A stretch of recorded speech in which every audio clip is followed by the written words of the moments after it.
I'm Peter. And I'm Pam. And this is Lesson 6, Follow. A few winters ago, I was in Albuquerque, New Mexico. I had a few hours to kill before I was supposed to be at a track meet. So I decided to take a hike up Sandia Park.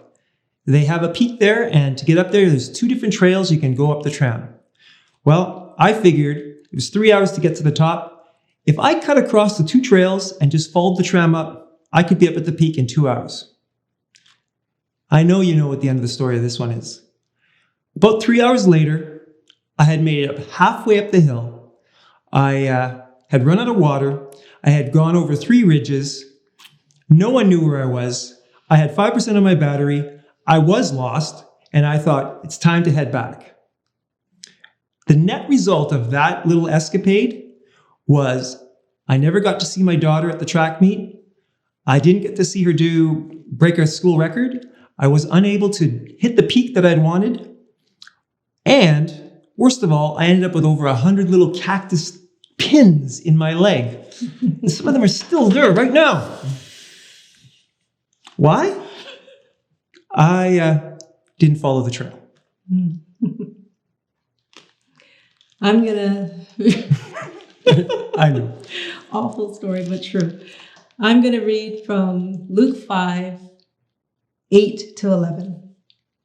When Simon Peter realized what had happened, he fell to his knees before Jesus and said, "O Lord, please leave me. I am such a sinful man." For he was awestruck by the number of fish he had caught, as were the others with him.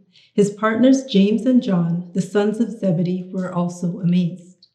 Jesus replied to Simon, "Don't be afraid. From now on, you will be fishing for people." As soon as they landed, they left everything and followed Jesus. Jesus asks everyone to follow him. How we respond dictates the nature of our relationship with him.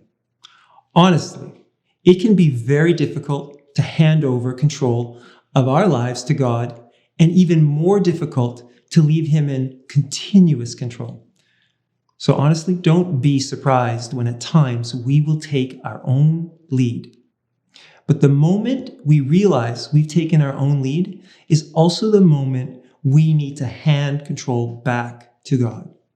Let him redirect us. When we let God gently assert his will for us in our lives, our life as a disciple naturally grows. Jesus' love for every individual is immeasurable, and he has very specific plans for you and for me. Jesus is absolutely worthy of taking the lead. And now to hear a personal story of following Jesus in our life application segment.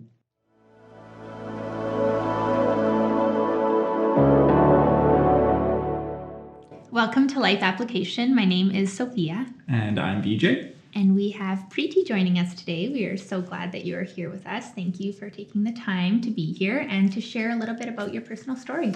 We just finished learning chapter 6 on follow. We'd love to hear about how you've learned to follow Jesus.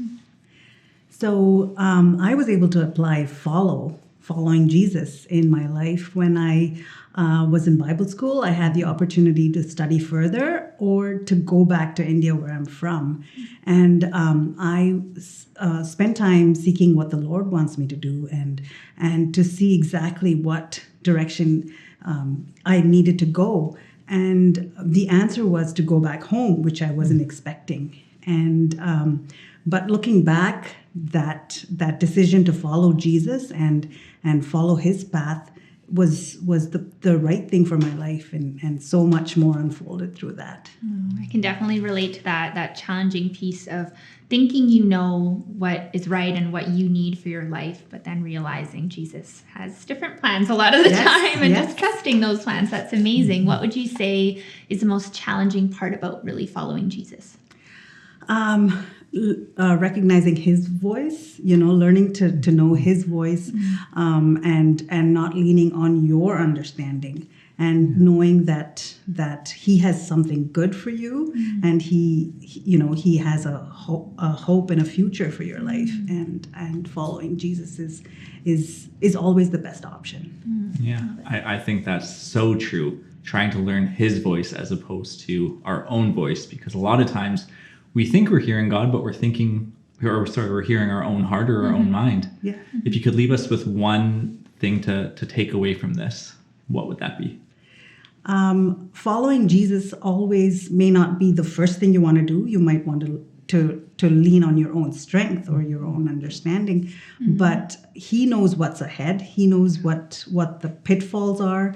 So he knows what the journey is going to be like. And if you follow him, then, you can just trust him because he has your best interests in mind. And that's what, that's the best way to go forward. It's amazing. Thank you so much for sharing your testimony and for letting us in on your personal life and what your journey following Jesus has been like so far. Thank you. Thank you, Preeti, for sharing your personal story. So very helpful for all of us who are learning to follow Jesus. Thank you for joining us. See you next time.